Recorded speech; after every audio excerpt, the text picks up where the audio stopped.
Hello. Hi అండి. నమస్తే. ఈరోజు మనకి సిటీకి దగ్గరగా మెయిన్ రోడ్డు పక్కన 144 గజాల్లో ఓన్‌గా దగ్గరుండి కట్టుకున్న 2 అంతస్తుల బిల్డింగు చాలా అంటే చాలా తక్కువ రేట్‌కి సేల్‌కొచ్చిందండి.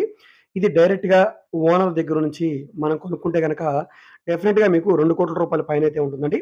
144 గజాల హౌసు. సుమారుగా రోడ్డు ఫేసింగ్ వెడల్పు 33 వెడల్పు, 43.5 లోతు ఉండే 144 గజాల హౌస్ అండి. కార్ పార్కింగ్ కూడా ఉంది ఈ ఇంటికి. స్ట్రక్చర్ పరంగా కూడా చాలా స్ట్రాంగ్‌గా ఉంది. కింద గ్రౌండ్ ఫ్లోర్ వరకు స్లాబు, పైన రేకుల షెడ్యూలయితే ఉందండి. దక్షిణం స్థలం, ఆగ్నేయం నడక, తూర్పు, ఉత్తరం గుమ్మాలతోటి సేల్‌కొచ్చిన హౌస్ అండి. ఇది గుంటూరు సిటీ రమణాపేట ఏరియాలో సేల్‌కొచ్చిన హౌస్ అండి. రింగ్ రోడ్ పక్కనే ఉంటుంది. నాయుడుపేట, భరత్పేట పక్కనే ఉండే మెయిన్ రోడ్ దగ్గర అనమాట. సో, 200 ఫీటు మెయిన్ రోడ్డుకి కేవలం 50 మీటర్ల డిస్టెన్స్‌లో 24 ఫీట్ రోడ్ ఫేసింగ్‌లో ఉండే ఈ ఇల్లు మనకి కేవలం ₹1,50,00,000కి సేల్‌కొచ్చిందండి.